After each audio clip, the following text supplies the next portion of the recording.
नवीन व्यवसायाची सुरुवात करताना गाळा निवडणार असाल किंवा जागा निवडणार असाल तुम्ही तर तुम्हाला मी एक सल्ला देतो, तो ऐका.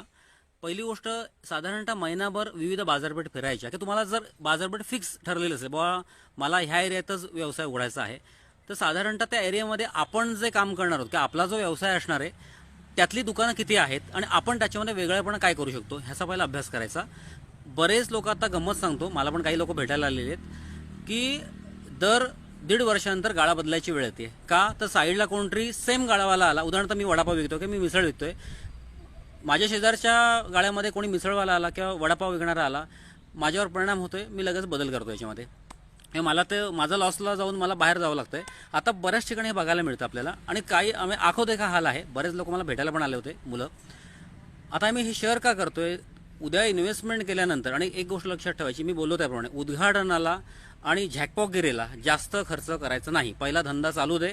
हां, स्वच्छतेला महत्त्व नक्की द्या तुम्ही. रंगरंगोटी आहे ती टिपिकल रंगरंगोटी करायची किंवा जी काय तिथे लाईटिंग करायचं आहे ते तुम्ही नक्की करा.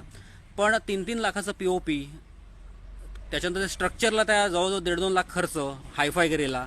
कसं आहे, धंद्याचा पत्ता नसेल आणि जर तुम्ही झॅकपॉकगिरीमध्ये जास्त वेळ दवडलात किंवा पैसे दवडलात, कारण कसं आहे, जेवढे तुम्हाला झॅकपॉकगिरीमध्ये पैसे टाकायचे आहेत ना, ते सगळे पहिले वसूल व्हायचे तुम्हाला, लक्षात ठेवा. त्याच्यानंतर तुमचं प्रॉफिट चालू आहे.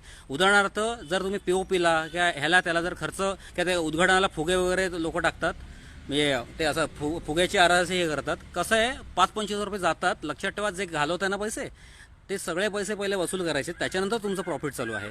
हां, तुमच्या अकाउंटला पैसे भरपूर आहेत आणि ते उडवायचेच आहेत तर ठीक आहे. एखाद्याला मोठेपणाच करायचा किंवा पब्लिसिटी म्हणून विषय करायचा आहे तर ठीक आहे, एखाद्याकडे भरपूर पैसा आहे. पण ज्यांचं मार्जिन काठावर आहे, खास करून तुम्ही जर कर्ज डोक्यावर असेल, कर्ज घेऊन गाळ्याचं भाडं भरताय किंवा धंद्यासाठी कर्ज घेतलेलं आहे तुम्ही, तर ज्यांनी कर्ज घेतलेलं आहे त्यांनी हा वेडेपणा नक्की करू नका. मी तुम्हाला सिरियसली सांगतोय, माझ्यासमोर खूप लोक आपटलेले आहेत आणि तसं तुमच्या बाबतीत ते घडता कामा नये कोणत्याही परिस्थितीमध्ये. त्याच्यामुळे एक गोष्ट लक्षात ठेवायची, 2 गोष्टी तुम्हाला सांगतोय. पहिली गोष्ट अशी की उद्घाटन हे साध्या पद्धतीने करायचं. 2 नंबरला, झॅकपॉकगिरीमध्ये कुठे काही आवश्यकता नाही आहे.